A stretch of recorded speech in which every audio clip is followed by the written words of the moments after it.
Eh ben, pas fâché d'avoir quitté toute la zone entre, disons, Belfort et Montbéliard.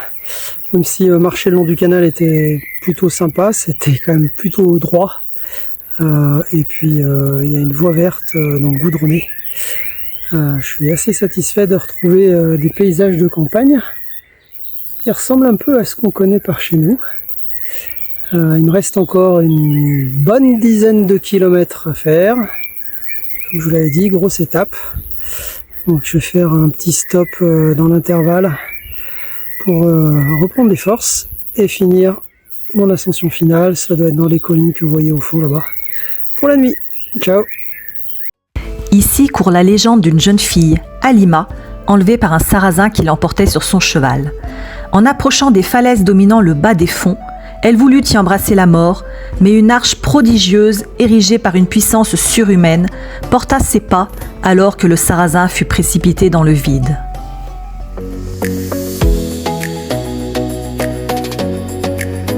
Petite pause fraîcheur et ultime plein d'eau.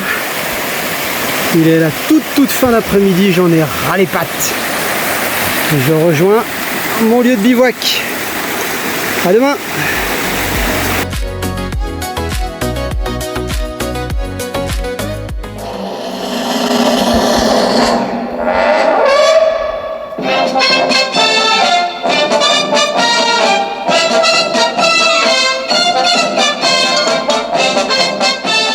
Et coucou tout le monde, on est le dimanche 31 mai, c'est le 16e jour de l'Hexatrek. Je suis à Courtefontaine, commune du Doubs, dans un ancien lavoir. Et la matinée a été plutôt intense puisqu'on a tapé 27 km et 1000 mètres de dénivelé. Et il n'y avait rien de notable à regarder par ailleurs. A plus.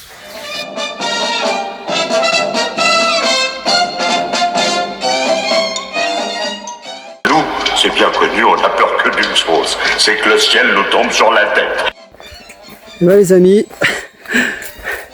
autant ce matin il faisait trop chaud, autant là on vient de se prendre un grain sur la gueule, violent. Mais bon, 3 km de l'arrivée, donc la journée est bientôt terminée. Et j'espère que je pourrai monter la tente avant que l'orage reprenne. Comme vous le voyez, l'environnement est plutôt sauvage.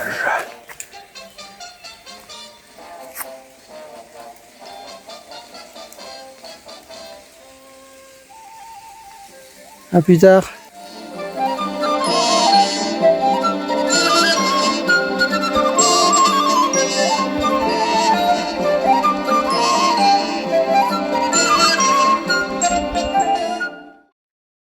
Salut tout le monde. Lundi 1er juin, 17e jour de l'Hexatrek. Comme vous le voyez, j'ai dormi dans un refuge cette nuit, pas sous la tente, et j'ai bien fait. C'est un service que propose le camping où je me suis arrêté. Et vu le grain qu'on a pris dans la nuit, il était plutôt opportun de dormir bien au chaud là-dedans que sous la tente. L'étape du jour, elle vise à traverser les gorges du Doubs, un peu plus de 37 km. Et ça nous permettra par la suite de choisir entre l'itinéraire Jura suisse ou Jura français. Ça sera pour demain. La météo est pas dingue, donc j'espère que ça va se maintenir comme ça et qu'on ne prendra pas un grain. Mais ça, c'est la météo et la journée qui le dira. Passez une excellente journée, un bon début de semaine, et je vous mets 2-3 points de vue des gorges du Doubs dans l'après-midi. A plus.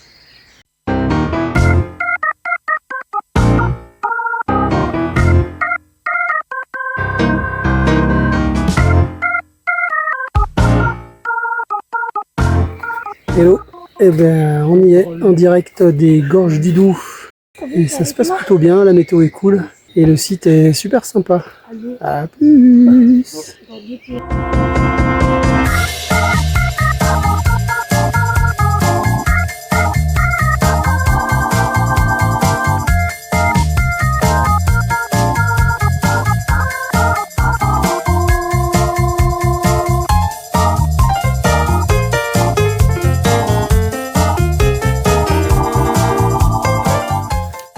Est-ce que vous voyez ce pas là? Hop, je vous le refais. Hop, ce pas là, Il dit 500 km en 17 jours. Alors vous, je sais pas, mais moi je suis quand même particulièrement fier et je voulais partager ça avec vous. 500 bornes depuis 800 bourgs. Boum! Et je m'apprête à sortir des gorges du Doubs et ensuite ce sera à direction la Suisse pour aller jusqu'au bord du lac Léman à Nyon. A plus!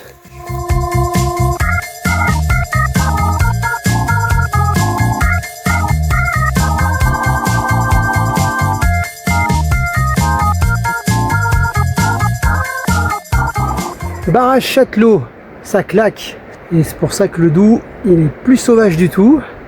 Il y en a plusieurs tout le long, côté suisse comme côté français d'ailleurs.